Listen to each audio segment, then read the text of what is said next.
আল হাক্কু, আল আকিবাতু, আস সবরু, এই অনেক এগুলোতে অনেক আলাপ চলে আসছে কোরআন কারীমের। আল ওয়ালিয়ু, আল মাকরু, জুজিরা, যেগুলো বারবার আসছে শব্দগুলো। তো ইনশাল্লাহ এটা চলমান আছে। আমি একাকার কাজ করতেছি এটার উপরে। একটা ভালো একটা আল্লাহ যেন অ্যাচিভমেন্ট হয় এটার ক্ষেত্রে, গবেষণার ক্ষেত্রে আল্লাহ যেন কাজটা সহজ করে দেয়। আমাদের টার্গেট হলো যে সমস্ত জনগোষ্ঠী, বিশাল জনগোষ্ঠী, যেটা একবারে মেইন স্ট্রিম জনগোষ্ঠী, মূলধারা আমাদের জনগণ এবং সরকারের, যারা কোরআন বুঝে না, আমরা যেন কোরআনটা তাদের জন্য সহজ করতে পারি। আর যেটা আপনারা অনুবাদ করে শিখতেছেন, এটার দ্বারা কিন্তু কোনো এই, যদিও আমি অনেক স্মার্ট সিয়ান প্রকাশনার যে বইটা আপাতত সেটা চলে, এটা সবচেয়ে বড় বিকল্প বাংলাদেশে এখন, এবং এটা খুব সুন্দর করে স্মার্ট প্রকাশনীটা। কিন্তু কোরআন বোঝার জন্য আরও সহজ পদ্ধতি লাগবে।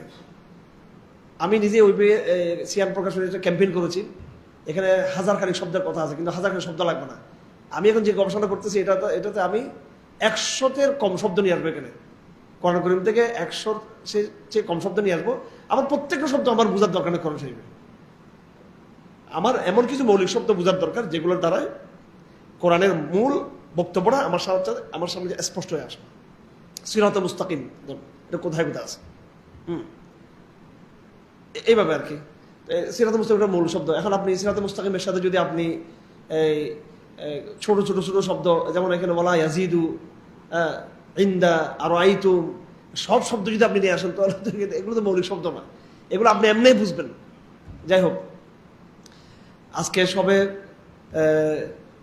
লাইলাতুল কদর সম্ভাব্য রাতের মধ্যে অন্যতম গুরুত্বপূর্ণ একটি রাত, 23 তারিখের রাত। আবার আজকে হলো লাইলাতুল জুমা, এবং এটা হতে পারে রমজানের শেষ জুমা হতে পারে। যদি রোজা 29 হয়ে থাকে তাহলে এটা আমাদের জন্য শেষ জুমা হবে। আর ওরা 30 হলে হয়তো আর একটা রাতের চান্স আমাদের সামনে আছে। সেজন্য আমরা সারা রাত আজকে কিয়ামুল লাইল ইবাদত থাকার চেষ্টা করবো, বিশ্রাম নিব মাঝখানে অবশ্যই। ওই জন্য আমি চাইবো না যে দার্সে বেশি সময় আমরা নষ্ট করি, তারপরও কোরআন আমাদের বুঝতে হবে। আবার আজকে ইমাম সাহেবও পড়ছে 1.5 পারা। তো দেখা যাক, আল্লাহ ভরসা করে আমি আলোচনা শুরু করতে চাই। সূরা ইয়াসিন এর 22 নম্বর আয়াত থেকে শুরু হয়েছে 23 পারা। তো সূরা ইয়াসিনের 21টা আয়াত গতকালকে চলে গিয়েছে আপনার 22 নম্বর পারায়। 23 নম্বর পারাতে সূরা ইয়াসিনের বাকি অংশটুকু আলোচনা হয়েছে। তো আমি পুরো সূরা ইয়াসিন দিয়ে শুরু করতে চাইবো আজকে। তারপর আছে সূরা সফাত, এরপর আছে সূরা সদ, তারপর আছে সূরা জুমার, এরপরে সূরা আল মুমিন এর একাংশ পাঠ হয়েছে এখানে সূরা আল মুমিনের। তো কয়টা সূরা? সূরা ইয়াসিন, সূরা সফাত, সূরা সদ, সূরা জুমার এবং সূরা মুমিন, এগুলো আজকে পাঠ হয়েছে। আমার ভাইরা, সূরা ইয়াসিন খুব পরিচিত একটা সূরা আমাদের সমাজে। আলহামদুলিল্লাহ, এই সূরাটা মামুল বিহা, এই সূরা আমল প্রচলিত রয়েছে সূরা, এবং হাদিস শরীফে এটার অনেক ফজিলত রয়েছে। যদিও বিভিন্ন হাদিস ফজিলত সংক্রান্ত জয়ীব থাকে, কিন্তু জয়ীব সংক্রান্ত হাদিস যখন নাকি বিভিন্ন সূত্রে বর্ণনা হবে তখন সেটা আর জয়ীব থাকে না। আর আমলের ক্ষেত্রে জয়ীব হাদিস এটা কিন্তু গ্রহণযোগ্য। এটা হালাল হারামের ক্ষেত্রে জয়ীব হাদিস মানদণ্ড না হলেও কিন্তু আমলের ক্ষেত্রে কিন্তু জয়ীব হাদিস এটা গুরুত্বপূর্ণ। আর সূরা ইয়াসিনের ফজিলত এটা সহিহ হাদিস দ্বারা প্রমাণিত। সূরা ইয়াসিনকে কোরআন শরীফের হৃৎপিণ্ড বলা হয়েছে। সূরা ইয়াসিন সম্পর্কে এমন হাদিসে আছে, কেউ যদি সূরা ইয়াসিন পড়ে, ওই ব্যক্তি আল্লাহ পাকের রেসপন্সে চলে যাবে, তার দায়িত্ব আল্লাহর। তোমরা এমন ব্যক্তিকে যদি ক্ষতি করতে চাও যে সূরা ইয়াসিন পড়েছে, ফালা ইয়াগফিরান্নাল্লাহু আহাদুকুম, তোমাদের কেউ যেন আল্লাহকে চ্যালেঞ্জ না করে ওই ব্যক্তির বিষয়ে, কারণ সে তার দায়িত্ব আল্লাহ নিয়ে ফেলছেন যে ব্যক্তি সূরা ইয়াসিন পাঠ করবে। এভাবে সূরা ইয়াসিন মৃত ব্যক্তিকে তালকিন দেওয়ার কথাও আছে। এই আলাপগুলো হচ্ছে ফজিলতের আলাপ। কিন্তু আমরা যদি ফজিলতের আলাপ বাদ দিয়ে বাস্তবতার জায়গায় যদি আসি, তাহলে সূরা ইয়াসিনের যে বয়ান, যে নেগেটিভ, এটা বড় গুরুত্বপূর্ণ। আমাদের সমাজে সূরা ইয়াসিনকে, আমাদের সমাজটা হলো একটা সুফিবাদী একটা সমাজ, মানে যেখানে মানুষ ফজিলত এটার মহত্ব শুনতে আগ্রহী, কিন্তু আমাদের সমাজে দাওয়াতি কনসেপ্টটা কম। যে এই সূরা ইয়াসিনের দাওয়াতি মেজাজটা কি, তার দাওয়াতি বক্তব্যটা কি, এটা দেখবেন কোনো চর্চা নাই আমাদের এখানে। এমনকি যারা মাদ্রাসা পড়ুয়া ছাত্র ওলামা, সূরা ইয়াসিনের এই তার যে রুহানি যে একটা ফজিলতের যে গুরুত্ব আমাদের মধ্যে রয়েছে, এটা অবশ্য দরকার। অবশ্যই কোরআন তো ফজিলতের জিনিস, কোরআন তো আমরা তো বারবার, আমি নিজেই তো প্রমোট করি এটাকে। কিন্তু ফজিলতের পাশাপাশি আমার কথা আপনারা বুঝতেছেন, আমার কথাগুলো একটু বুঝে, মানুষ কম বুঝে, কারণ সমাজ হচ্ছে এক স্রোতে চলো। তো ধরেন এখানে আমি একদম আপনাদের সামনে বিরাট এক সুফিবাদী বয়ান দিয়ে ফেলি, এখানে ব্যস্তের টিকিট দাম জয়ীফ হাদিস বলে দিয়ে ফেলে, এটা সুবহানাল্লাহ সুবহানাল্লাহ সবাই খুশি হবে। কিন্তু সাহাবায়ে কেরাম শুধু সুবহানাল্লাহ সুবহানাল্লাহ বলেন। সাহাবায়ে কেরাম মাথা ঠান্ডা ছিল, তারা দাওয়াতের নেগেটিভকে তারা নেওয়ার চেষ্টা করতেন। সূরা ইয়াসিনের যেভাবে ফজিলত আমাদের সমাজে প্রচলিত আছে, কিন্তু সেই হিসেবে সূরা ইয়াসিনের তার যে প্রজ্ঞা, তার যে ওয়াইজডম, আউযু বিল্লাহি মিনাশ শাইতানির রাজিম, বিসমিল্লাহির রহমানির রহিম, ইয়াসিন ওয়াল কুরআনিল হাকিম, শুরু করছে আল্লাহ ওয়াল কুরআনিল হাকিম, প্রজ্ঞাময় কোরআন, যেখানে প্রজ্ঞা আছে, জ্ঞান আছে, বয়ান আছে, ওয়াইজডম আছে, অনেক কিছু বুঝার আছে। তো গত কয়েক সপ্তাহ আগে, গত জুমাতে মতো আলোচনা করেছিলাম আমরা সূরা ইয়াসিন সম্পর্কে, এর আগে সূরা কাফ সম্পর্কে, যেহেতু এটা আজকে তেলাওয়াত হয়েছে তার সংক্ষিপ্ত সামারিটা আপনাদের সামনে একটু তুলে ধরি। এই সূরা ইয়াসিনের বিষয়বস্তু অত্যন্ত গুরুত্বপূর্ণ, ছোট্ট সূরা, কিন্তু এই অল্প সূরাতে এত বেশি কথা আসছে যেটা বলার কথা। যেমন সূরা ফাতিহা, ছোট্ট সূরা, কিন্তু মানে একেবারে কালকে বলছিলাম একটা ফার্সি শব্দ আছে দরিয়া বকুজা, একটা পেয়ালার মধ্যে পুরো দরিয়াকে ঢেলে দেওয়া। সূরা ইয়াসিনের মধ্যে দেখেন কতগুলো চ্যাপ্টার আসছে। প্রথমে একটা গুরুত্বপূর্ণ ভূমিকা, 1 নম্বরে সূরা ইয়াসিনে, ইয়াসিন ওয়াল কুরআনিল হাকিম ইন্নাকা লামিনাল মুরসালিন আলা সিরাতিম মুস্তাকিম তানজিলাল আজিজির রহিম লিতুনজিরা কওমান মা উনজিরা আবাউহুম ফাহুম গাফিলুন লাকাদ হাক্কাল কওলু আলা আকতারিহিম ফাহুম লা ইউমিনুন ইন্না জাআলনা ফি আনাকিহিম আগলালা ফাহিলাল আযকানি ফাহুম মুকমাহুন। এখান থেকে শুরু করে ইন্না নাহনু নুহয়িল মাউতা ওয়া নাকতুবু মা কদ্দামু ওয়া আথারহুম ওয়া কুল্লা শাইইন আহসাইনাহু ফি ইমামিম মুবিন।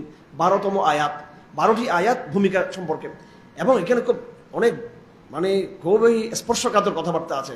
লাকাদ হাক্কাল কওলু আলা আকসারিহিম ফাহুম লা ইউমিনুন, বেশিরভাগ মানুষের উপর এটা সাব্যস্ত হয়ে গেছে, তারা কিন্তু ঈমান আনবে না। তারা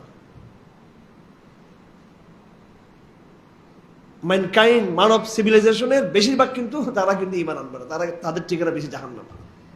আমি মওলানা মুজিব শাহ হুজুর, যিনি আমাদের এই পুরো এতেকাফের সবচেয়ে বড় আলেম, উনি কিন্তু আমার সিনিয়র, কিন্তু আমাদের বাংলাদেশে মুত্তাকি সিনিয়রদের দাম নাই, যারা আমাদের মতো একটু সেলিব্রিটি এদের মূল্য বেশি আর কি। সব মশলা জিজ্ঞেস করবেন, মওলানা তবি আছে আমার বাগিনা, মশলা জিজ্ঞেস করবেন, যে কোনো মশলা আপনারা জিজ্ঞেস করবেন তাদের কাছ থেকে, যে কয়দিন আছেন যতটুকু এলম নিয়ে নেবে। এই যে আল্লাহ পাক এটা বড় একটা মানব গোষ্ঠী, বড় মানুষের সংখ্যাগরিষ্ঠ মানব জাতির জাহান্নামের ঠিকানা কেন হলো, এইখানে তকদিরের কথা আসে। এবং নাস্তিকদের এখানে তাদের ইসলাম সম্পর্কে তাদের যে অভিযোগ চলে আসে, যে আল্লাহ যখন আগে থেকে ফয়সালা করছে তা আমার দোষ কি? নাস্তিকরা হলো অর্ধশিক্ষিত। নাস্তিকরা হলো কি? অর্ধশিক্ষিত। নাস্তিকদেরকে আপনি কখনো মূর্খ বলবেন না। নাস্তিকরা কিন্তু মূর্খ না, নাস্তিকরা হচ্ছে কি? অর্ধশিক্ষিত। মানুষ মূর্খ হলে একটা লাভ কি? মানুষ যখন মূর্খ থাকে তখন সে স্বশিক্ষিত হয়ে কিছু কিছু নিজে সে অনুধাবন করে, সে বুঝে, তার মধ্যে এক ধরনের ইয়ে আছে। আর মানুষ যখন পুরোপুরি শিক্ষিত হয়ে যাবে তখন তো সে পুরোটা বুঝে গেল। মানুষ যখন আধা শিক্ষিত হবে তখন তার মধ্যে একটা ধূম্র জাল তৈরি হবে, তার মধ্যে একটা সত্য মিথ্যে মিশ্রিত হয়ে যাবে। বেশিরভাগ মানুষ জাহান্নামে যাবে, এটা আল্লাহ পাক বলছে আমি এদেরকে জাহান্নামে পাঠানোর জন্যই তৈরি করছি, এটা নাকি এই জন্য? মোটেও সেজন্য না। এটা হচ্ছে ইনসাফ আল্লাহ পাকের। আমি মানব জাতিকে, একমাত্র মানব জাতিকে সবচেয়ে ইন্টেলিজেন্ট করছি কাকে? কুকুরকে করছে আল্লাহ পাক, শিয়ালকে, বিড়ালকে, কুমিরকে, বাঘকে, ভাল্লুককে, তারপর ময়ূরকে, হরিণকে। বলেন এরা ইন্টেলিজেন্ট? আমি ইতিহাস আছে মানুষ কবে ইন্টেলিজেন্ট হলো? মানুষ তো এরা আপায়া কি হোমো স্যাপিয়েন্স আর কি কতগুলো শব্দ বলে, এইগুলো নাকি বিভিন্ন পর্ব পার হইতে হইতে হইতে হইতে হইতে হইতে হইতে হইতে হইতে তারপরে কি মানুষ ইন্টেলিজেন্ট হয়েছে। মানুষ ঠিক আছে? এখন এটা ওরা বিবর্তনবাদের ভিতর দিয়ে এটা স্বীকার করেছে যে একটা পর্যায়ে মানুষ হচ্ছে জগতের মধ্যে সবচেয়ে কি, অর্থাৎ বুদ্ধিমান প্রজাতি। একটা বুদ্ধিমান প্রজাতি সে যদি চিন্তা করে যে কি রে, আমি কেন আসলাম, কেন, একবার সিম্পল তৌহিদের প্রশ্নটা কোনো দার্শনিক জটিলতা না। আজকে জ্ঞান বিজ্ঞানকে যে দার্শনিক জটিলতা বানিয়ে ফেলা হয়েছে। হ্যাঁ, পৃথিবীতে বড় বড় দার্শনিকরা কোন ইউনিভার্সিটিতে পড়ছেন? ক্যামব্রিজ, অক্সফোর্ডের সৃষ্টির আগে তো দার্শনিক ছিল না পৃথিবীতে। প্লেটো, সক্রেটিস, তারপরে অ্যারিস্টটল, এইসব বাদ দেন না। এরানাসার দার্শনিকরা কোন কোন বড় বড় বিশ্ববিদ্যালয়ে পড়ছেন আপনারা বলেন? কোথায় পড়ছেন তারা?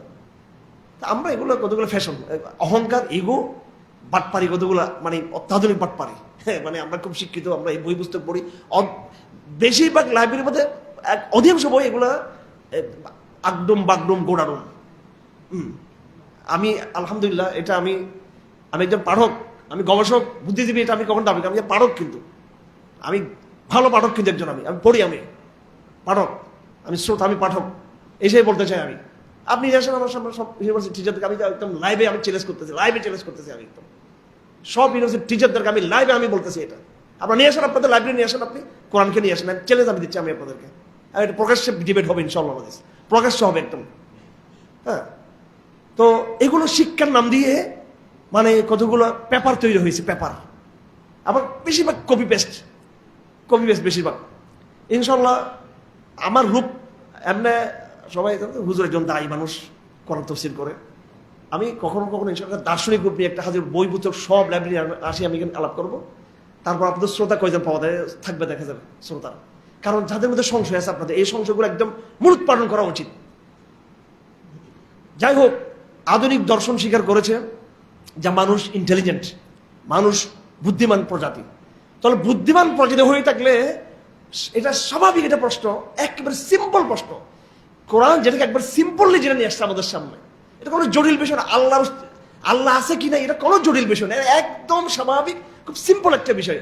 এটা আমি আল্লাহকে চিন্তা কেন করবো, আমি আমাকে চিন্তা করবো নিয়ে প্রথমে যে কি আমি করতে আসলাম, করেন নাকি?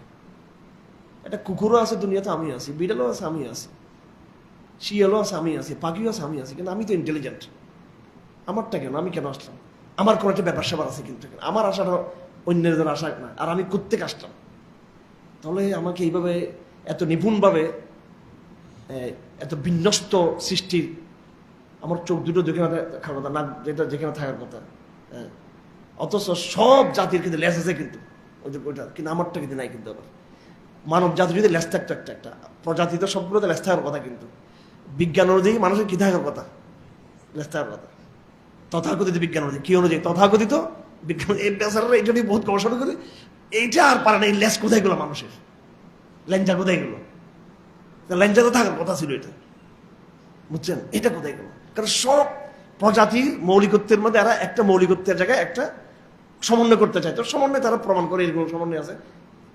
এখানে গিয়ে এদের এটা কোথায় এর বাইর করে, এটা কোথায় গেছে, এটা কেমনে গেছে, এটা কোথায় ছিল, কেমনে গেছে, হারাই গেছে, লেজ হারাই গেছে মানব জাতির। মানুষ যে একটা সসম্মানিত সৃষ্টি আল্লাহ পাঠিয়েছেন, এটা তারা স্বীকার করতে চায় না। এই যে পোশাক করব জাতির আছে, আমরা যদি ন্যাচারাল প্রকৃতি সৃষ্টি হতাম তা আমাদের গায়ে পশম থাকতো, আমরা প্রকৃতির সাথে লড়াই করে থাকতাম। আমরা এই গ্রহের কি না, আমরা পৃথিবী নামক গ্রহের আমরা প্রজাতি না, আমরা এই গ্রহের কিনারে ভাই, এই গ্রহের কোনো প্রজাতি আমরা না। এটা আমাদেরকে আল্লাহ, হ্যাঁ অবশ্যই মারিতে সৃষ্টি করেছেন, তবে আল্লাহ নিজের মধ্যে সৃষ্টি করে আমাদেরকে পাঠিয়েছেন আল্লাহ, আবার লেবাস দিয়েছেন, আমাদেরকে পোশাক দিয়েছেন আল্লাহ। আচ্ছা, যাই হোক, তো আল্লাহ পাক যেখানে বলেছেন সূরা ইয়াসিনের মধ্যে, লাকাদ হাক্কাল কাওলু আলা আকসারিহিম ফাহুম লা ইউমিনুন, বেশিরভাগ লোকই ঈমান আনবে না। এটা যে আল্লাহ পাকের ইচ্ছা, একান্ত এককভাবে, সেটা কিন্তু না। এটা হচ্ছে আল্লাহ পাকের আইন। আল্লাহ পাক জানেন আমি ইন্টেলিজেন্ট, এই প্রজাতিটা দুনিয়াতে পাঠাবো সবচেয়ে ইন্টেলিজেন্ট। এরা দুইটা কথা চিন্তা করলে আমাকে বের করতে পারে, কোত্থেকে আসলাম, আমি তো আবার মরে যাবো, আমি কোনো জায়গায় যাবো, এই দুটা জিনিস চিন্তা করলে তারা আমাকে বের করতে পারে। এর উপর তো আমি নবীদেরকে পাঠিয়েছি দুনিয়াতে। তো আকল দেওয়া সত্ত্বেও, বিচার বুদ্ধি বিবেক দেওয়া সত্ত্বেও যে মানব জাতি আল্লাহকে চিনতে পারল না, এই যে বিশাল আজকে কর্মযজ্ঞ, শিল্পযজ্ঞ, জীবনযজ্ঞ, বস্তুবাদ যজ্ঞ চলতেছে। আলটিমেটলি এটা তো আমরা দিন শেষে তো মাহফিল শেষ, দিন শেষে তো সব ধূলিসাৎ হয়ে যাচ্ছে। আমাদের চোখের সামনেই তো কত সভ্যতা মাটির তলে চাপা পড়ে গেছে। আমরাই তো সেই ইতিহাসগুলো আমরা লিখি, আবার আমরাই আবার আবার একটা সভ্যতা আমরা গড়ে তুলি। আমরা জানি এই বিশাল বিশাল প্রসাদ ধূলিসাৎ হয়ে যাবে, মাটিতে মিশে যাবে, সমুদ্রের তলে তলে যাবে। এগুলো কত বড় বড় সভ্যতা ছিল। এই যে আগে ভারতবর্ষে বলা হতো এটা প্রথম এখানকার প্রাচীন জনগোষ্ঠী হচ্ছে আর্য। হিন্দুরা দাবি করতো যে আমরা একবার এখানকার আমরা আদি জনগোষ্ঠী আর্য। পরে পাকিস্তানের সিন্ধু, লাহোর টাওর এখানে পাওয়া গেছে, দুইটা শহর পাওয়া গেছে। কি কি মহেঞ্জোদারো একটা কি হারাপ্পা না, হারাপ্পা আর মহেঞ্জোদারো, এই দুইটা শহর মাটির তলে পাওয়া গেছে।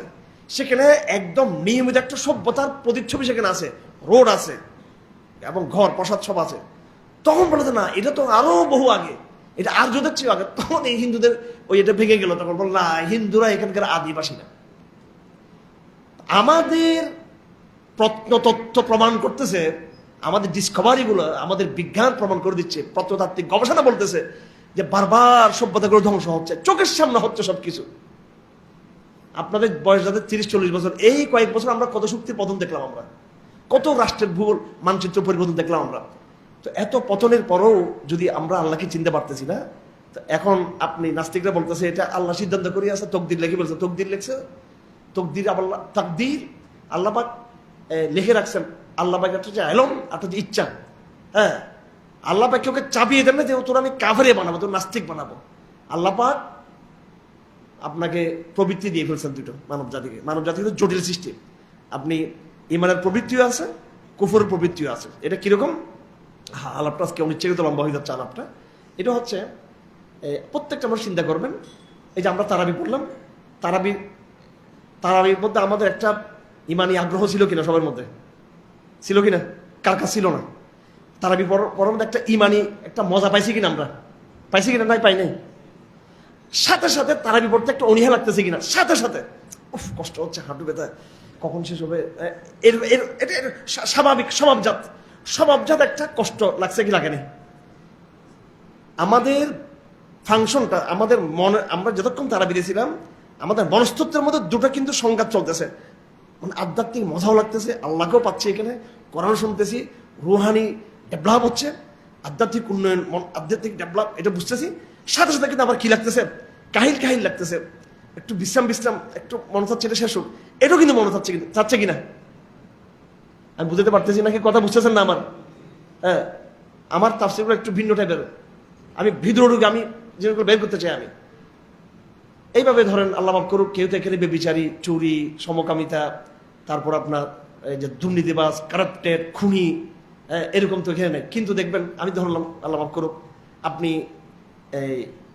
একটা খারাপ কাজ করতেছেন, খারাপ কাজ করার মধ্যেও কিন্তু দেখবেন একটা আপনার মধ্যে একটা খারাপ কাজের মধ্যে একটা আগ্রহ আছে। আপনার চুরি করতেছেন, যে চুরি করে আপনার কিছু টাকা, মোবাইল একটা চুরি করতেছেন, আপনি কোনো একটা মেয়ের সাথে আপনি অবৈধ টাচ, তার সাথে ইন্টারাকশন করতেছেন, ফিজিক্যালি, নন ফিজিক্যালি। এখন তো জেনার অস্ত্রতা আছে হাতে, মোবাইল, আপনি ইন্টারাকশনটা করতেছেন। ওই সময় কিন্তু আপনার মধ্যে মজাও লাগতেছে, স্বভাবজাত একটা সেক্সুয়াল একটা প্রবৃত্তি আছে, এটাও অ্যাক্টিভ। আবার সাথে সাথে স্পিরিচুয়াল প্রবৃত্তি এটাও আছে। ইস, পাপ হচ্ছে মনে, জটিল মানুষ হচ্ছে, জটিল দুটো মানুষ। এই দুটো সুপ্রবৃত্তি, কুপ্রবৃত্তি প্রতিনিয়ত মানুষের এই দুটার সংগ্রাম চলতেছে। প্রতি মুহূর্তে মানুষের মধ্যে এই সংগ্রামটা চলতেছে। আপনার এখানে এত কেমন আছেন? আপনাদের ভালো লাগতেছে? আলহামদুলিল্লাহ, এত কেমন আছি, খুব রুহানি ভাব লাগতেছে। হ্যাঁ, সবাই ওর দুষ্ট যারা আছে এদেরও মজা, এদের স্বাভাবিক। আমরা বেশি চাপ তৈরি করি না, আসুক, মসজিদে আসুক। শেষ জামানের মুসলমান, আল্লাহ মাফ করে দিবে আশা করি। যাই হোক, আর কি বলতাম, আল্লাহ হেদায়েত দান করুক, মাফ করে দিক সবাই। তো সবার মধ্যে একটা আধ্যাত্মিক অনুভূতি আছে। আবার সাথে সাথে এতাকাফটা আজকে 23 তারিখ 24, আমার বউর কাছে যেত, ঈদের দিন চাঁদ কখন আসবে, তারপরে আবার মার্কেটিংও আছে, এদিকে ইয়ে আছে, মানে অনেকগুলো আবার কখন বাড়ি যাব এটাও আছে। তাহলে দেখেন, ভালো ফিলিংস এবং মন্দ ফিলিংস দুটো একসাথে কাজ করতেছে। আর কেউ যদি এখানে যদি বলে যে না আমার মন্দ ফিলিংস আমি ভালো, ও আচ্ছা মিথ্যাবাদী একটা, ও আস্তে একটা মিথ্যুক সে। যে বলবো আমার কোনো এরকম কোনো ফিল আমার কোনো, তাহলে সে মানুষ এলো, সে তাহলে এখানে জিন মানুষে জিনতা ফেরাস্তা, জিনতা জিন না, এটা ফেরাস্তা, এটা ফেরাস্তা ধরতে পারবে না, এটা মানুষ রবি, এটা দুষ্ট আর কি, কেউ এটা মিথ্যুক, এটা মিথ্যুক, যে বলতে আমার কোনো ফিলিংস নেই। হ্যাঁ, অবশ্যই এই দুটা ফিলিংস মানুষের মধ্যে কি করে কাজ করে। তো আল্লাহ পাক মানুষকে যে জাহান্নাম, আল্লাহ বলছেন সূরা ইয়াসিনের আয়াত নম্বর 7, যে এটা একবার সাব্যস্ত হয়ে গেছে, লাকাদ হাক্কাল কাওলু আলা আকসারিহিম ফাহুম লা ইউমিনুন, মেজরিটি অফ দ্য ম্যানকাইন্ড জাহান্নামে যাবে, মেজরিটি, ফাহুম লা ইউমিনুন। এটা আমার ইচ্ছা না, আমি ওই যে তাদেরকে পরীক্ষা ফেলে দিছি, যুদ্ধ লাগাই দিছি তাদের মধ্যে। আমরা সবাই কিন্তু একটা যুদ্ধের মধ্যে আছি, কিন্তু ঠিক কিনা? সবাই কিসের মধ্যে আছি? মনে মনে যুদ্ধের মধ্যে আছে সবাই, ভালো মন্দ, ভালো মন্দ, ভালো একদিকে টানে, মন্দ একদিকে টানে। লিকুল্লি রাজুলিন লিম্মাতান, প্রত্যেকটা মানুষের মধ্যে দুটো উস্কানি আছে, হাদিসের ভাষা দুটো প্রণোদনা আছে, লিম্মাতুল মালিক, লিম্মাতুল শাইতান, একটা ফেরেশতার প্রণোদনা, একটা যে ইবলিসের প্রণোদনা। বুঝতেছেন? মানব জাতির এই বৈশিষ্ট্যগুলো, বৈজ্ঞানিক বিশ্লেষণগুলো খুব আমাদের দরকার। আমরা আমাদেরকে চিনলে আল্লাহকে অবশ্যই চিনবো। এখন আমাদেরকে এরপর আল্লাহ পাক এই দুটো যুদ্ধ, আমাদের তবিয়তের মধ্যে দুটো জিনিস চলতেছে, তারপরে এবার আমাদেরকে দিয়েছেন আকল। এবার আকল দিয়ে তুমি চিন্তা করো কোন দিকে যাবো, মন্দর দিকে যাবা নাকি ভালোর দিকে যাবা। আপনারা যারা এই একটু একটু সংশয়বাদী টাইপের আছেন, আমি একটা বইয়ের নাম বলি, যারা পিওর ইসলামিক এদের দরকার নেই, যারা একটু সংশয়বাদী, ডক্টর দিবান আজরাফের একটা বই আছে, এই জীবন সমস্যার সমাধানে ইসলাম, জীবন সমস্যার সমাধান ইসলাম। এই বইটা বাংলাদেশের কোন নাস্তিক, আমি চ্যালেঞ্জ দিয়ে বলতেছি, সে যদি ভালো করে গভীরভাবে যদি পড়ে, সে তার সংশয়বাদের উপরে সংশয়বাদী হয়ে যাবে। সে নাস্তিকতার উপরে সে টালমডল হয়ে যাবে, নাস্তিকতার ভিত্তি ভেঙে দিবে বইটা। একেবারে ছোট্ট বই, ডক্টর দিবান আজরাফের বই। উনি বলছেন আমি লিখছি এটা নন কনফার্মিস্টদের জন্য, আমি ইসলামপন্থীদের জন্য আমি লিখিনি এটা। উনি এমনভাবে ওখানে আলোচনা করে ক্রিটিকিজম আলোচনাগুলো নিয়ে আসছেন, সমালোচনাগুলো, বক্তব্যগুলো, বিজ্ঞানের বিষয়গুলো খুব সংক্ষেপে নিয়ে আসছেন। এরকম বই আরব দার্শনিকগুলো লিখতে পারেনি, আরব দার্শনিকগুলো লিখতে পারেনি। এমনকি আমি বলতে বাধ্য হচ্ছি, সৈয়দ কুতুব, মোহাম্মদ কুতুব অনেক বড় দার্শনিক, ওনারা পর্যন্ত এই অ্যাঙ্গেল থেকে কথা বলতে মনে হয় পারছেন কিনা জানি না, পারেন নাই বোধ হয়, যেটা আজরাফ যেটা ধরতে পেরেছে বাংলাদেশে নাস্তিকদেরকে সাইজ করার জন্য। আমাদের দেশের সম্বন্ধে আমাদের মূল্য নেই। হ্যাঁ, আপনাদের মধ্যে বেশিরভাগ হচ্ছে এখানে হুজুর বুজুর্গ মানুষ, এত জটিল আলাপ পছন্দ করেন না, কিন্তু এখানে যারা টুকটাক, যারা স্মার্টলি এই সেকুলার সমাজকে এবং সংসবাদের সাথে ফাইট করবেন, ওরা আমার এই রেফারেন্সগুলো একটু ইয়ে করবেন। যাই হোক, অনেক সময় পার করে দিলাম, ছোট্ট একটা আয়াতের মধ্যে রয়ে গেছে 1.5 পারা। আজকে আবার মোবারক রাত, আল্লাহ পাক আমাদেরকে বরকত দান করুন। সূরা ইয়াসিনের কয়েকটা মেসেজ, একটা তো ভূমিকা আছে এখানে। এক প্রথম হলো ভূমিকা, 2 নম্বরের সূরা ইয়াসিনের মধ্যে এই নবীদের একটা কাহিনী আছে, 3 নবীর কাহিনী। প্রথমে তারা 2 জন ছিলেন, পর তাদের সাথে আরেকজন যুক্ত হয়েছেন। এই কাহিনীর তাৎপর্যপূর্ণ ঘটনা হলো অ্যান্তাকিয়া নগরীর একজন মিস্ত্রি, কাঠ মিস্ত্রি, সেই নবীদের ডাকে সাড়া দিয়ে তার পক্ষে দাঁড়িয়ে গিয়েছিলেন। জনগণ যখন নবীদের দাওয়াতকে প্রত্যাখ্যান করতেছিল, নবীদেরকে মারাত্মকভাবে বলতো অশুভ, ইন্না ততাইন্না বিকুম, তোমাদেরকে পাথর মারবো, সরে যাবো এখান থেকে, তোমরা মিথ্যুক, তোমরা অশুভ শক্তি। তখন জনগণের পক্ষ থেকে মাত্র একজন, এক কাঠ মিস্ত্রি সে দাঁড়িয়ে গিয়েছিল যে এরা সত্যবাদী, এবং সে ঘোষণা দিল যে আমি মুসলমান, সেইটা ঘোষণা দিয়েছে। তখন গণপিটুনি ইসলামের ইতিহাসে, কোরআনের এই বয়ানে সম্ভবত এটা মানে প্রথম গণপিটুনি। হ্যাঁ, মানে যে প্রথম গণপিটুনিতে যিনি শহীদ হয়ে গেছেন, মায়ের কিন্তু সব নবীরা খেয়েছেন, গণপিটুনি সব নবীরা, অনেক নবীরা খেয়েছেন, কিন্তু এই কাঠমিস্ত্রি গণপিটুনিতে কি মরে গেছেন, শহীদ হয়ে গেছেন। তো এই ঘটনা আল্লাহ পাক বড় হৃদয় বিদারকভাবে সূরা ইয়াসিন নিয়ে আসছেন এখানে। অথচ মূল সংগ্রামটা লড়াই শুরু করেছে নবী, কিন্তু নবীদের কাহিনীর চেয়েও আল্লাহ পাক ওই মিস্ত্রির, যে নবী ছিলেন না কিন্তু সে নবীদের ডাকে সাড়া দিয়ে নিজের জানের নজরানা যে পেশ করে দিয়েছেন, আল্লাহ পাক তার তাৎপর্যকে ঘটনাকে বড় গুরুত্ব দিয়ে নিয়ে আসছেন। আল্লাহ পাক বলছেন আমি সাথে সাথে আমি তাকে জান্নাতে প্রবেশ করে ফেলেছি।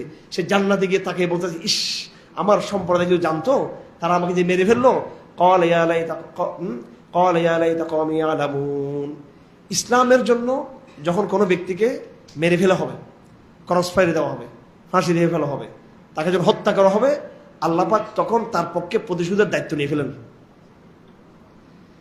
বাংলাদেশে আপনারা কেউ জঙ্গি বলতে পারেন, রাজাকার বলতে পারেন, এটা বলতে পারেন।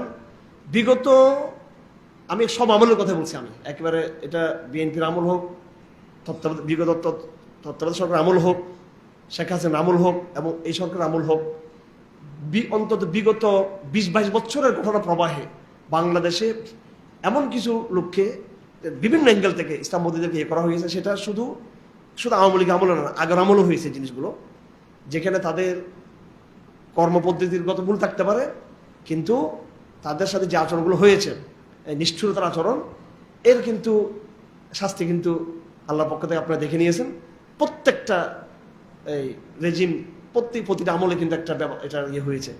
এগুলো আমি জাস্ট এটা একদম নন পলিটিক্যাল আলাপ, এটা একেবারে অরাজনৈতিক আলাপ, একদম সূরা ইয়াসিনের জায়গা থেকে আমি আধ্যাত্মিক আলাপটা বলতেছি। আমি এটা অনেক আগে আমি টের পেয়েছি, এই ইঙ্গিতটা আমি ধরতে পেরেছি। এটা 2008-9-10 সালে আমি বুঝে গেছি জিনিসটা, ইঙ্গিত যে আল্লাহ পাকের এই অঞ্চল নিয়ে আল্লাহ পাকের খেলাটা একটু ভিন্ন টাইপের।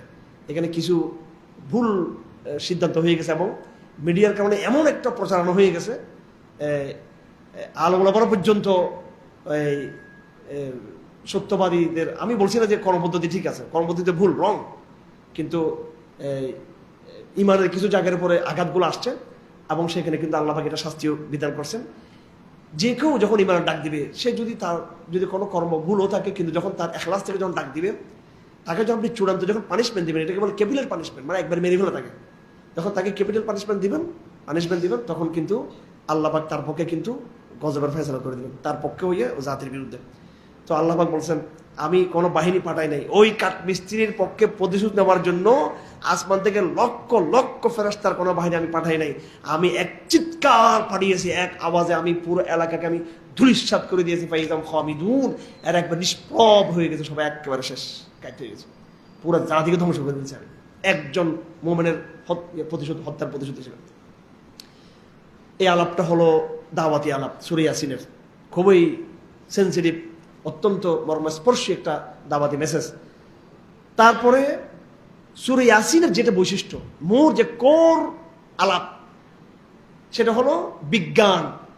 সূরা ইয়াসিন একমাত্র সূরা, বা বলতে পারেন বড়, মানে এই জাতীয় সূরার মধ্যে অন্যতম সূরা যেখানে বিজ্ঞানের প্রত্যেকটা বিষয় এখানে এসছে। এখানে আকাশ, কুল্লুন ফি ফালাকিন ইয়াসবাহুন, বুটানি মিম্বা তুমবিতুল আরদ, তারপরে সাইকোলজি, জুওলজি, হিস্ট্রি, সব বিষয়গুলো, এই মানে হিস্ট্রিতে ভিন্ন জিনিস, সমাজ বিজ্ঞানের যতগুলো দিক আছে, কৃষি, এমন কোন বিজ্ঞানের ফিজিক্স সব সূত্রগুলো এই সূরা ইয়াসিন আসছে এখানে, সবগুলো সূত্র।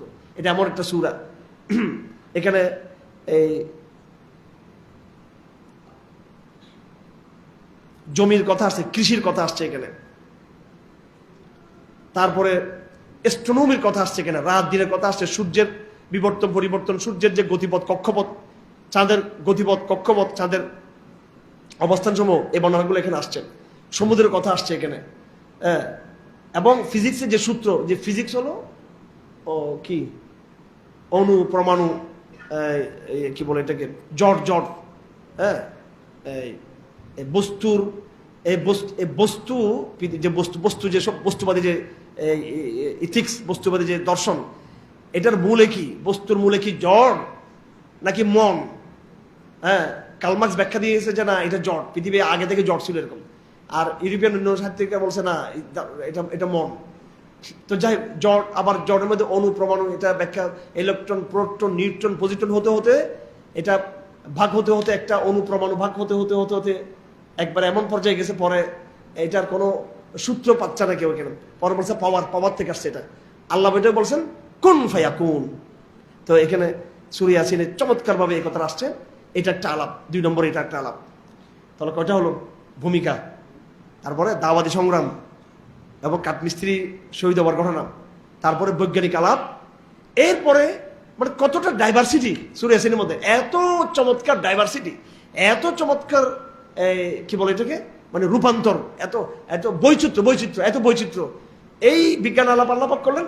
তারপর আল্লাহ পাক চলে গেছেন আখিরাতের আলাপে চলে গেছেন আল্লাহ পাক। আখিরাতের আলাপ কি? ويقولون متى هذا الوعد إن كنتم صادقين ما ينظرون إلا صيحة واحدة أن تأخذهم وهم يخصمون ফালা ইস্তাতিউনা তাওসিয়াতান ওয়ালা ইলা আহলিহিম ইয়ারজিউন। ফুৎকার যখন দিবে তখন মানুষ তো বাজার ঘাট সব, কেউ বাজার যাবে, কেউ বাসায় যাবে, ঘরে আর ফিরার সময় হবে না বাজার করতে। ও তো জানে না কিয়ামত হবে, এটা গেছে বাসায় আসবে আর কি, ওই পথের মধ্যে শেষ। আর ঘরে যে আছে সে আর দোকানে যাওয়ার, অফিসে যাওয়ার সুযোগ হবে না, ওখানে শেষ। দ্বিতীয় ফুৎকার আসবে বহুদিন, বহু বছর পর, আবার সবাই জেগে উঠবে।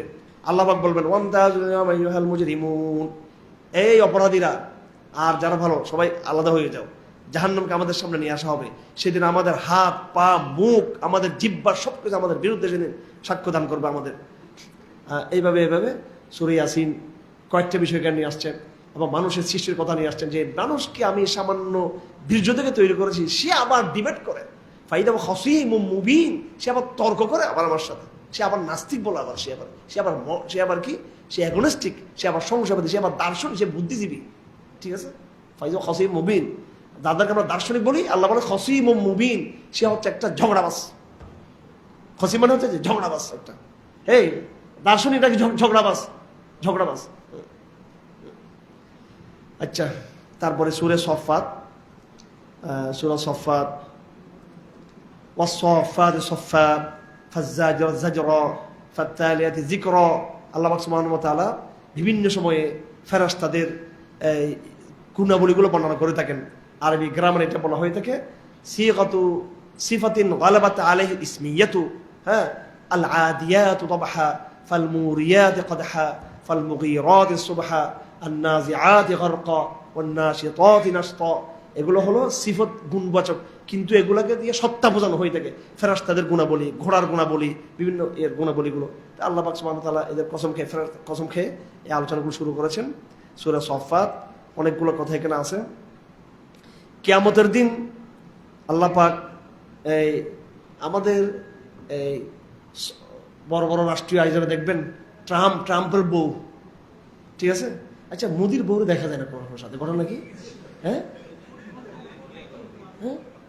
আল্লাহ তো এইটা আলোচনা করছে এখানে, এটা মজা করো বলে সস্ত্রীক, তিনি সস্ত্রীক বিদেশ ভ্রমণে গেছেন, এদেরকে বলে ফার্স্ট লেডি, সাথে ফার্স্ট লেডি আছে, এটা একটা কালচার। ফার্স্ট লেডি আল্লাহ বলছে ফার্স্ট লেডি সহ জাহান্নামে ঢুকবে। এই যে উহশুরুল লাযীনা যালামু ওয়া আযওয়াজাহুম ওয়া মা কানু ইয়াবুদুন, যারা জান্নাতে যাবে ফার্স্ট লেডি নিয়ে যাবে, ইমানদার মুত্তাকি যারা, আর জাহান্নামে যেটা ওগুলো ফার্স্ট লেডি বলবো না আমরা, এগুলো হচ্ছে মাহরাম দিনদার আজওয়াজে মুতাহহারাত, পবিত্র স্ত্রী। আর জাহান্নামে যখন যাবে আল্লাহ বলেন এদেরকে এদের বউদের সহ একসাথে আমরা পাঠিয়ে দিবে কেন? আচ্ছা, তো সময়ের সংক্ষিপ্ততা, আল্লাহ পাক সুবহানাহু ওয়া তাআলা অনেক কথা নিয়ে আসছেন সূরা সফফাতের মধ্যে। আপনারা দেখে নিব ইনশাআল্লাহ। যে আমরা শব্দ আসছে মুখলাসিন শব্দ আসছে এখানে। আমরা তো মুখলেস বলি না, মুখলেস যার নিষ্ঠা আছে, কিন্তু আল্লাহ পাক একটা শব্দ কোরআন আছে আল মুখলাস, আল্লাহর নির্বাচিত বান্দা যারা, আল্লাহ পাক যাদেরকে অনুগ্রহ করেছেন, আল্লাহ পাক শব্দ বলছেন এখানে মুখলাস। জাহান্নামে একটা গাছ আছে একেবারে গভীর, এটা অনেক উপরে, এটা কি কিন্তু এটা জাহান্নামের তলদেশ থেকে আসবে, শাজারাতুজ যাক্কুম। এই যাক্কুম ফল খাওয়াবে আল্লাহ পাক কাফেরদেরকে। আল্লাহ পাক সুবহানাহু ওয়া তাআলা আমাদেরকে এই সবে কদর রাত্রে আমরা পানা চাই, যাক্কুম ফল থেকে পানা চাই। এখানে জান্নাতের কথা আসছে, চমৎকার কথা আসছে, জাহান্নামের কথা এখানে আসছে। এরপরে নবীদের কাহিনী শুরু হচ্ছে। এখানে নবীদের কাহিনী শুরু হচ্ছে। সূরা সফফাতের দুটো অংশ, একটা অংশের মধ্যে এই আখিরাতের আলোচনা, ঈমানের আলোচনা, জান্নাতের আলোচনা, জাহান্নামের আলোচনা, মানে আকীদা এবং তাওহীদের আলোচনা ইত্যাদি। আরেকটা আলোচনাতে নবীদের আলোচনা। আল্লাহ পাক এখানে এই সূরা একটা ভিন্নতা আছে। এখানে সালামুন আলা নূহিন ফিল আলামিন, সালামুন আলা ইব্রাহিম, সালামুন আলা ইলিয়াসিন। তারপরে এইভাবে আল্লাহ পাক সালামুন আলা মূসা ওয়া হারুন, এইভাবে আল্লাহ বলেছেন। এটা এই সূরার একটা বৈশিষ্ট্য। প্রত্যেক নবীদের কথা সালামুন আলা নূহ, সালামুন আলা ইব্রাহিম। এখানে ইব্রাহিমের কথা এখানে বেশি আসছে। এখানে হযরত ইব্রাহিমের কথা খুব চমৎকার। ওয়া ইন্না মিন শিয়াতিহি লা ইব্রাহিম ইয জাআ রাব্বাহু বিকলবিন সালিম। এখানে সালামুন আলা ইব্রাহিম এটা পড়া আসছে অবশ্য। তো ইব্রাহিম আলাইহিস সালামের কথা এখানে আসছে পুরো বিস্তারিত। ওনার যে সংগ্রাম, উনি যে মূর্তি ভাঙলেন, এরপরে তিনি ষড়যন্ত্রে পড়ে গেলেন, বাচ্চাকে ওনার সন্তান কোন জবা করার জন্য স্বপ্ন দেখলেন, পুরো কাহিনী নিয়ে আসছেন। আনার পর আল্লাহ পাক বলছেন সালামুন আলা ইব্রাহিম। হাদিস সাহেবের কথা এখানে আসছে, সমস্ত নবীদের কথা এখানে আসছে। আল্লাহ পাক সুবহানাহু ওয়া তাআলা সমস্ত নবীদের কাহিনী বলার পরে কি বলতেছেন? ওয়ালাকাদ সাবাকাত কালিমাতুনা লিইবাদিনাল মুরসালিন ইন্নাহুম লাহুমুল মানসুরুন ওয়া ইন্না জুনদানা লাহুমুল গালিবুন। ওয়ালাকাদ সাবাকাত কালিমাতুনা লিইবাদিনাল মুরসালিন।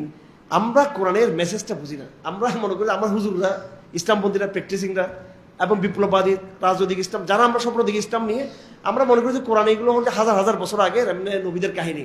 নো, এটা শুধু নবীদের কাহিনী না, এটা নবীদের রিপিট। এই বাস্তবতা রিপিট হবে।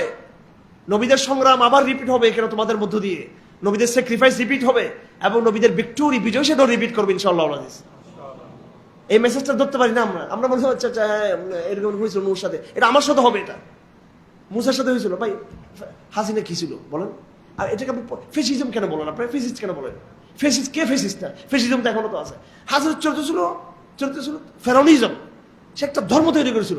হ্যাঁ, মুজিববাদের একটা তৈরি করা হয়েছিল এবং রবীন্দ্রবাদ সংস্কৃতি একটা একটা একটা জবরদস্ত শিরিক তৈরি করা হয়েছে। হ্যাঁ, এখন যারা আছে এদের মধ্যে কিন্তু শিরিকটা ওই রকম পর্যায়ে নাই, কিন্তু হাসিনা কিন্তু একটা শিরিককে ওইভাবে তৈরি করেছিল। এখন যারা আছে এরাও কিন্তু এদেরটা হচ্ছে ওর যেটা সিস্টেমেটিক শিরিক, হাসিনা হচ্ছে এক্সট্রা শিরিক। এটা ছিল একবার, কারণ গণতন্ত্র তো একটা শিরিক আছেই আগে থেকে, বিশ্ব অবস্থা একটা শিরিক আছে আগে থেকে। এরপরে মুজিববাদ, রবীন্দ্রবাদ, তারপরে হাসিনাবাদ, উন্নয়নবাদ। হ্যাঁ হ্যাঁ, ঠিক আছে। তো ওডিসি সাইন আউট করছে রবীন্দ্রবাদ। এখানে আমার গ্রুপ আছে, এখানে একটা কালচারাল গ্রুপ, একটা পলিটিক্যাল গ্রুপ। পলিটিক্যাল গ্রুপ হচ্ছে শেখ মুজিব রহমান যেটা, আর এদের যে কালচারাল উইং, এদের নবী হচ্ছে এই আওয়ামী লীগের নবী ছিল বঙ্গবন্ধু, আর এই যে সাইনআউট শাহবাগীদের নবী ছিল রবীন্দ্রনাথ। ঠিক আছে, আকিদের জায়গা থেকে এটা হাসার কথা। আমি অনেক এদের ভিতরে, আমি তো এটা নিয়ে আমার লেখা আছে। আমার লেখাটার নাম হচ্ছে কি, লেখার নামটা কি, আমি যে আমার বইয়ের মধ্যে লিখছিলাম, বইটা আবার বাইর করবো ইনশাআল্লাহ, সংস্কৃতির উপরে, মানে বাংলাদেশ সেকুলারদের স্বরূপ, এই যাতে আমার লেখা আছে, অনেক বিরাট বিরাট লেখা। যাই হোক, আচ্ছা, তো দেখুন প্রত্যেক যুগে যুগে নবীদের স্যাক্রিফাইস রিপিট করবে। প্রত্যেক যুগে যুগে নবীদের বিরুদ্ধবাদী অবাধ্য যে জাতি, ওই জাতীয় কি হবে? রিপিট করবে। তো এখন কি হবে? তো নবীদের সব কাহিনী শেষ সফাতের মধ্যে। তো বলতেছে ওয়ালাকাদ সাবাকাত কালিমাতুনা লিইবাদিল মুরসালিন। আমার নবীদের ব্যাপার আমি আগে থেকে সিদ্ধান্ত নিয়ে ফেলছি, এটা অলরেডি, এটা ডান, এটা হয়ে গেছে। কি? ইন্নাহুম লাহুমুল মানসুরুন, নবীরা সাহায্যপ্রাপ্ত হবে। ওয়া ইন্না জুনদানা লাহুমুল গালিবুন, এবং আমার সোলজাররা এরা বিজয়ী হবে। আমরা জুনদুল্লাহ, আমরা হচ্ছে আল্লাহ সৈনিক। আমরাও নবীদের পথে চলবো এবং আমরা বিজয়ী হবো। আমাদের কিছু কোরবানি দিতে হবে। হ্যাঁ, আল্লাহ আমাদেরকে সবর দান করুক এবং আমাদেরকে বিজয় দান করুক আমাদেরকে।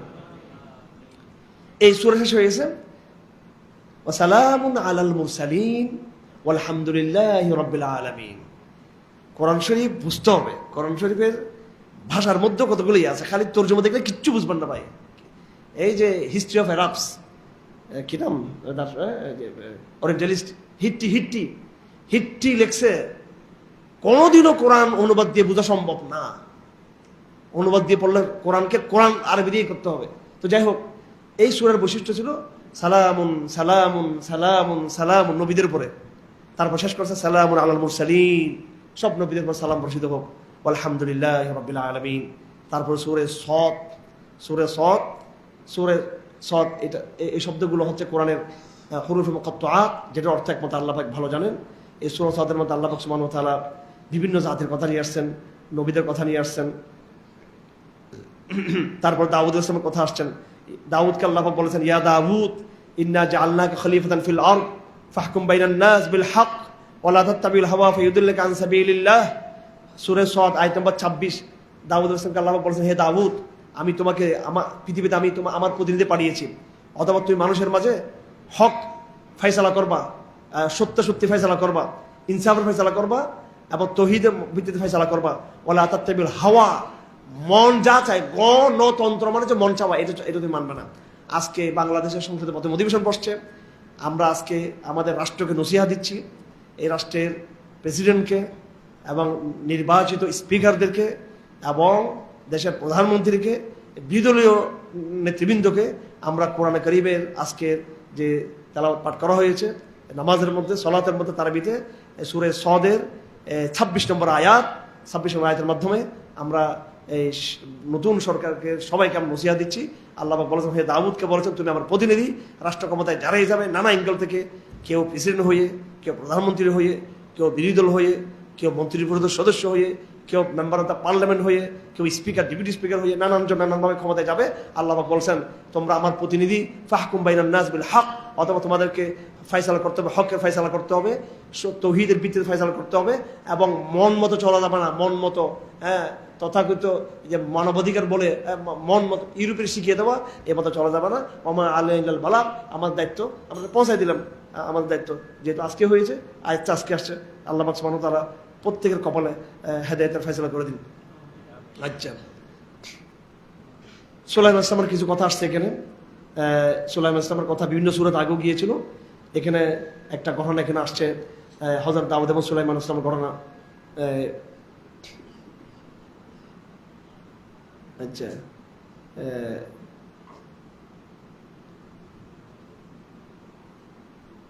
আচ্ছা,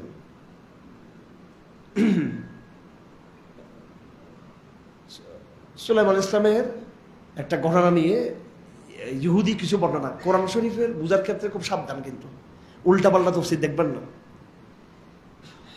ইসরায়েলি কিছু বর্ণনা আছে কোরআনে করিমের যে বিভিন্ন কাহিনীগুলো, এই কাহিনীগুলো তো 1000 বছর আগের।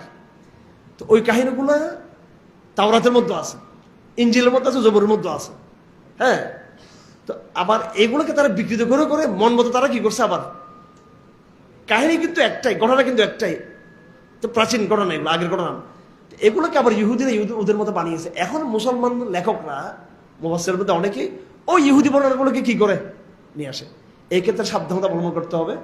আল্লাহ রাসূল বলেছেন, হাদিস আল বানি ইসরাঈল ওয়ালা হারাজা, তোমরা ইসরায়েল নামাজ দিতে পারবা, কিন্তু সমস্যা নেই। কিন্তু ওই ইসরায়েল নামাজগুলো কি হতে পারবে না, কখনো ইসলামের মূল যে চিন্তা, আকীদা, দর্শন, মস্তার সাথে কি হতে পারবে না, সাংঘর্ষিক হতে পারবে না। সুলাইমান ইসলাম সম্পর্কে বিভিন্ন কথা বলে থাকে। ওনার কুরসির মধ্যে আসলে কি পড়েছিল, উনি নাকি বলেছিলেন যে ওনার কিছু কথা না এখানে হাদিসে আছে, কিছু কথা এখানে ইসরায়েলি বর্ণনার মধ্যে আছে। আমরা কোরআন ব্যাখ্যা যেগুলো সহিহ হাদিসে আছে এগুলো নিব, ঠিক আছে? এমন কোনো বর্ণনা কাহিনী আমরা নিব না দুর্বল তাফসীর থেকে, যেগুলো ইহুদিদের বানানো, এগুলোকে বলে ইসরায়েলিয়াত, এগুলো আমরা কখনো গ্রহণ করবো না আমরা। তো যাই হোক,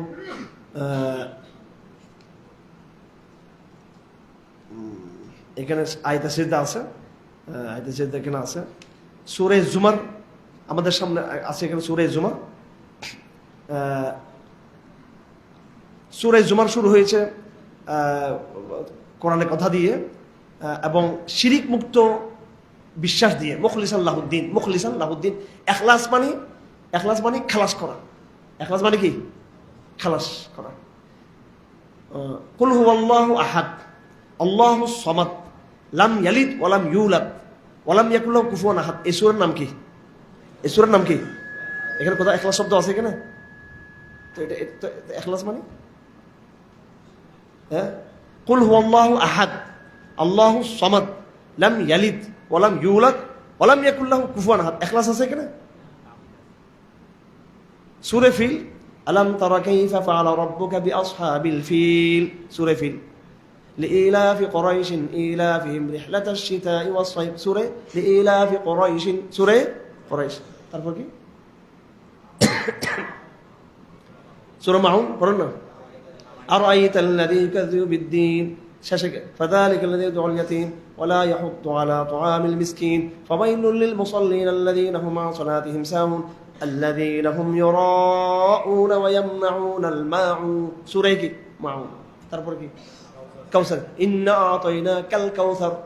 তারপর সূরা কাফিরুন, কুল ইয়া আইয়ুল কাফিরুন। তারপরে সূরা নাসর, ইযা জা নাসরুল্লাহ।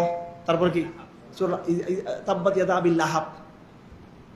সূরা ফালাক, কুল আউযু বিরাব্বিল ফালাক। সূরা ফালাক, কুল আউযু বিরাব্বিন নাস। নাস। কিন্তু এটা দেখেন,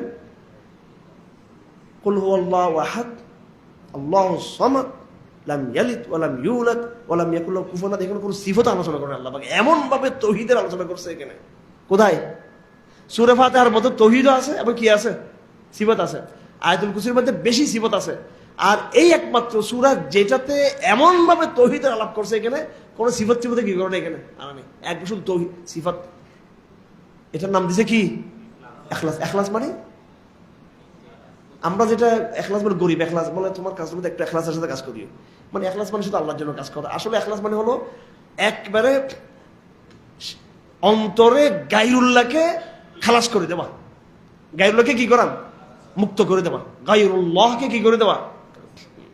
মুখলিসিন লাহুদ্দিন, এটা হচ্ছে এখলাস।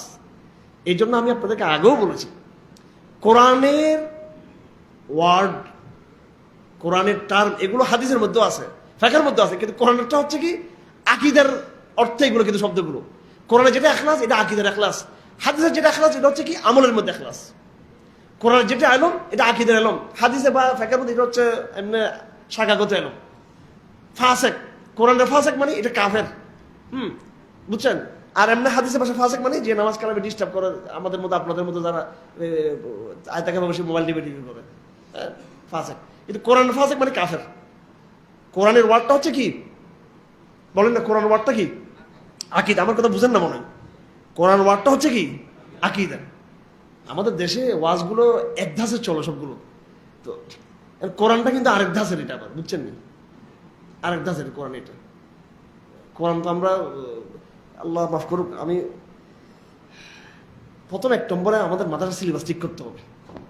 আমি একবার স্পষ্ট বলে দিচ্ছি, এটা একবার মাদ্রাসা সিলেবাস ঠিক করতে হবে, একদম ক্লাস 3, 4, 5, 6 থেকে শুরু করতে হবে। কোরআন শরীফের ইয়ে শুরু করে দিতে হবে, ব্যাখ্যা সহ, ঠিক কিনা? ওর ভাই সূরা ফাতিহা বুঝছি ভাই বুড়া হওয়ার পরে, সূরা ফাতিহা এটা যে replace of the leadership, historical leadership replace. এখন নেতৃত্ব তোমাদের হাতে, মাকদুব ডান, দলিন ডান, শেষ, এখন তোরা এখন এটা বুঝছি ভাই 40 বছর পর বুঝছি এটা। কেন এটা আমার তো বোঝার দরকার ছিল, একেবারে শৈশব বোঝার দরকার ছিল এটা। এরপরে কি আলাপ করছি আমরা, আন্তধর্মীয় যে ইন্টারফেথ যেগুলো, ইসলামের যে বয়ানটা, প্রত্যেকটা বিষয় কোরআন একটা মজলুম সিলেবাস। কি সিলেবাস ভাই এটা? জালেমকে আমেরিকা, ইউরোপ, খ্রিস্টান, ইহুদি, হিন্দুস্তান, জালেমকে আমরা আমরা আমরা প্রত্যেকে জুলুম করছি কোরআনের উপর। আমরা জালেম, আমরা একটা জালেম, আমরা একটা। রমজান মাস বিয়াদবি, কোনো জায়গায় কোনো চর্চা নেই, কোনো জায়গায় কোনো চর্চা নেই। তারাবিতে বিয়াদবি, হুট হুট করে তারা ঘুরে চলে যাবে, 8 টাকা ধরে চলে যাবে কিরিবাটা, আর বিশাল কোনো সমস্যা নেই। কোরআন রেস্ক লাগে না, মহব্বত লাগে না, হ্যাঁ? ওইটা আবার অন্যদিকে নিয়ে না আপনারা। এরপর কোরআন কোনো চর্চা নেই।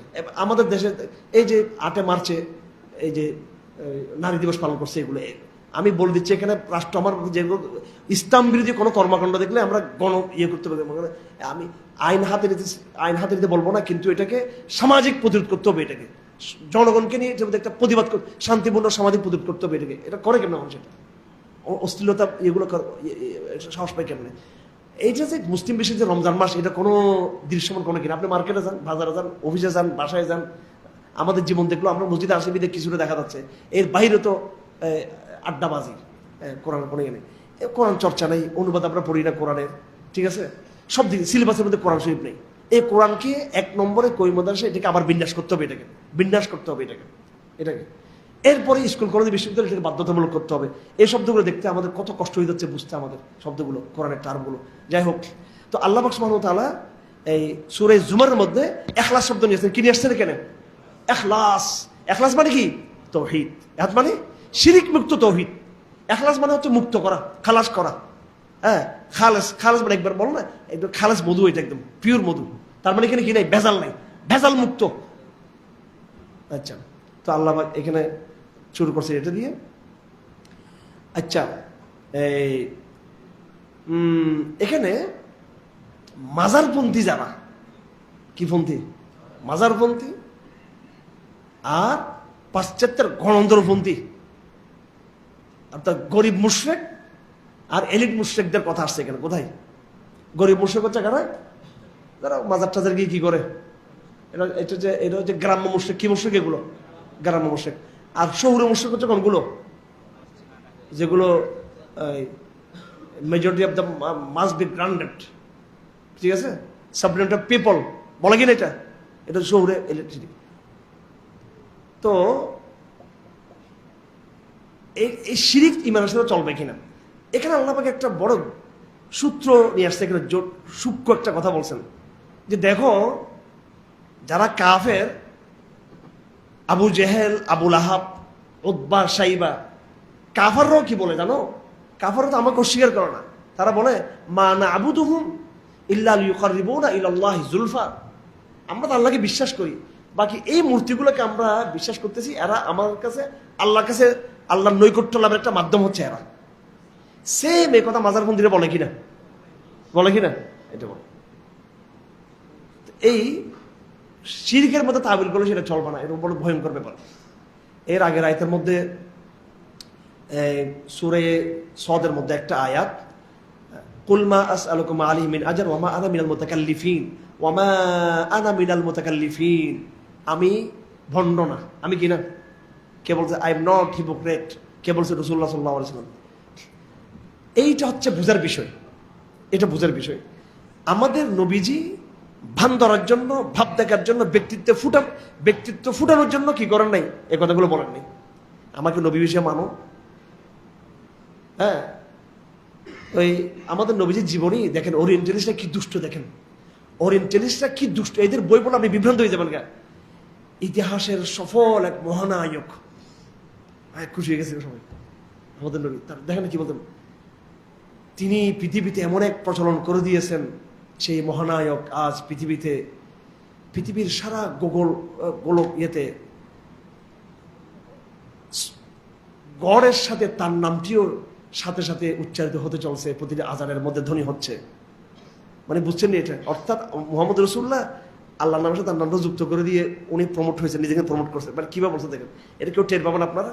আমি তো উল্টা, আমি তো বই দেখি প্রথমে নেগেটিভ সায়েন্সে প্রথম বই দেখি আমি আমার কাছে ধরা পড়ছে। এটা বুঝেন না মনে আপনারা? এখানে কিচ্ছু বুঝেন না কি বলছে এখানে।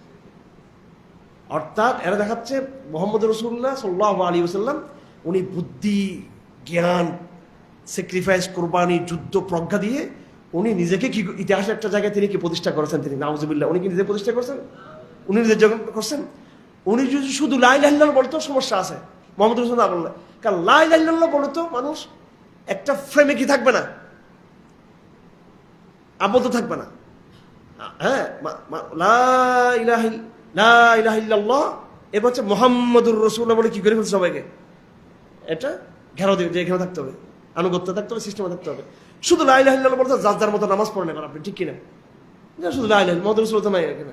তো এখানে তো মসজিদও 3-4টা হইতো এখানে, ঠিক আছে? কেউ পশ্চিম দিকে পড়তো নামাজ, কেউ বাইতুল মুকাদ্দাস দিকে, কেউ চীনের দিকে, একজন একদিকে নামাজ পড়তো। একটা শৃঙ্খলা থাকতো না। তো মুহাম্মদ রাসূল এটা শৃঙ্খলার জন্য। তো এখন আল্লাহর নবী কি নিজেকে প্রমোট করার জন্য দাওয়াত দিয়েছেন নাকি? তো এটা হচ্ছে সূরা আগের, আমি জুমার একটু করে এসে আবার চলে গেছি পিছন দিকে একটু, একটা নজর পড়ছে এখন 86 নম্বর আয়াত। আল্লাহর নবী বলছেন, তুমি বলে দাও আমার কোন টাকা পয়সার দরকার নাই, পারিশ্রমিক দরকার নাই, আমার আনামিল মুতাকাল্লিফিন, আমি ভণ্ড না। আমি কি না রে? আমি ভণ্ড না। আল্লাহ রাসূল কি ছিলেন না? এই শব্দ খুব জরুরি। একেবারে প্লেটো থেকে শুরু করে, অ্যারিস্টটল থেকে শুরু করে এই রবীন্দ্রনাথ পর্যন্ত সবার মধ্যে কিন্তু একটা কি ছিল, আমি ঠান্ডা মাথায় বলতেছি, ভণ্ডামি ছিল। কি ছিল? এটা ভণ্ডামি ছিল, একটা ভণ্ডামি ছিল। নিজেকে কি করা, নিজেকে জাহির করা, নিজেকে প্রতিষ্ঠিত করা, নিজেকে কি করা। আল্লাহ নবী কি বলছেন? আমি বসর, আমি মানুষ, আমি কিছুই না, আমি ভয়ের মধ্যে থাকি। আমার কাছে হাদিসে তো আরো ভয়ঙ্কর কথা আছে, আরো আছে। আমাকে তোমরা কেউ বলিও না আমি হযরত ইউনূসের চেয়ে উত্তম, কেউ বলিও না। মূসার চেয়ে তোমাকে কেউ তোমরা বলিও না, তোমরা আমাকে। হ্যাঁ, তোমরা কি তাকে বলতেছো বেহেশতে যাবে? আমি তো জানি না আমার কি হবে। এটা আল্লাহ নবী বলতেন এগুলো। এবং কোন আগন্তুক যখন নাকি আসতেন মদিনাতে, চিনতে পারতেন না যে নবী কোনটা। একসাথে চলো সবার সাথে, বাপ আলখেল্লা টেলখেলা, টুপি টাপি, তারপরে গম্ভীর পিছনে থাক, খাদেম টাদেম নিয়ে একটু এটা মোটাসোটা হইতে হবে, এরকম কোনো ভাবসাব কিচ্ছু ছিল না একদম। আর একটা কি বলতাম, এই সমাজটা হলো একটা মূর্খ সমাজ আসলে। মানে আপনি পুলিশকে, একটা পুলিশ তো কি ওরা হ্যান্ডশেক করলে সমস্যা, দারোয়ানকে সালাম দিলে সমস্যা আছে ভাই?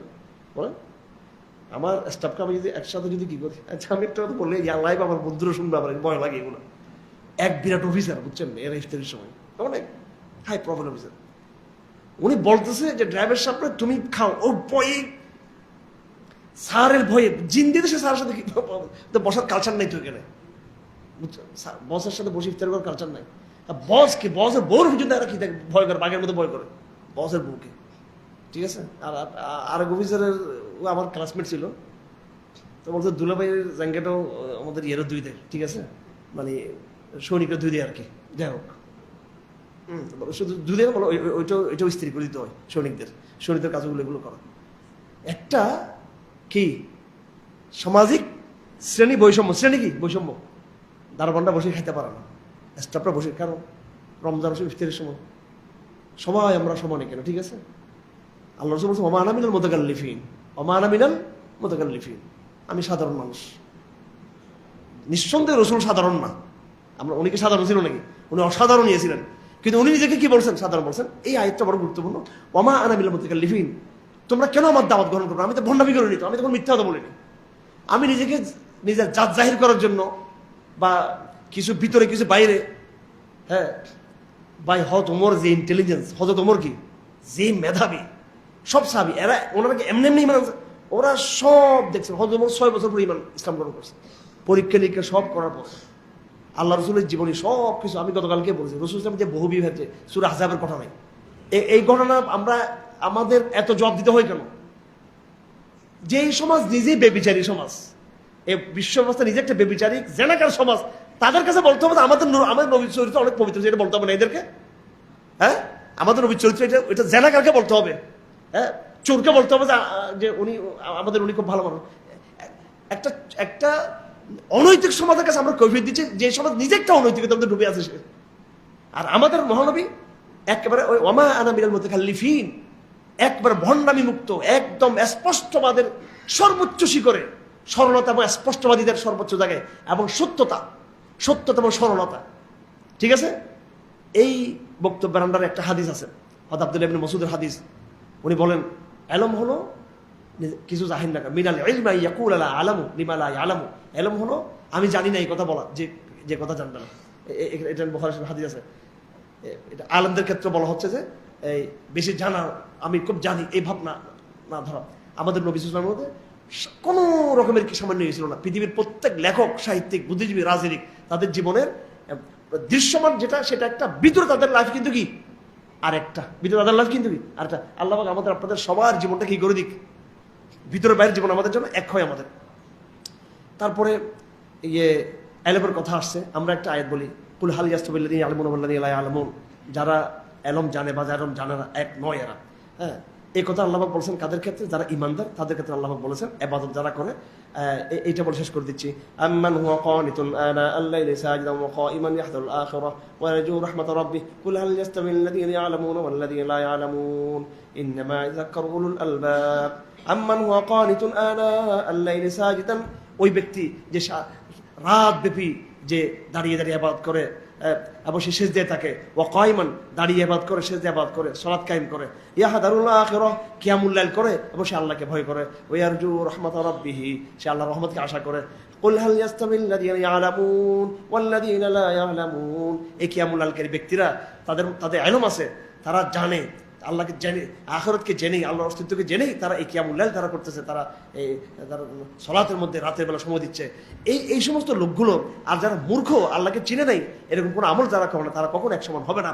ইন্নামা ইয়াতাযাক্কারু উলুল আলবাব, ইন্নামা ইয়াতাযাক্কারু উলুল আলবাব, এই আমলকারীরা, এই জ্ঞানী লোকরা, এরা হচ্ছে প্রকৃত জ্ঞানী, তারা উলুল আলবাব, এরাই মগজওয়ালা, এরাই বুদ্ধিজীবী, যারা আমল করে, যাদের মধ্যে ইলম আছে, এবং যারা ঈমানদার। আল্লাহ পাক এদের সার্টিফিকেট দিয়েছেন। এই বক্তব্য শেষ হচ্ছে কিসের মধ্য দিয়ে? আজকের বাকি আরো অংশ কালকে আলোচনা হবে। সূরা জুমার রয়ে গেছে কিছু, কাদের ব্যাপারে? যারা কি করে? কিয়ামুল লাইলে আমল করে। সুবহানাল্লাহি ওয়া বিহামদিহি, আশহাদু আল্লা ইলাহা ইল্লাল্লাহ, আস্তাগফিরুকা ওয়া আতুবু ইলাইহি।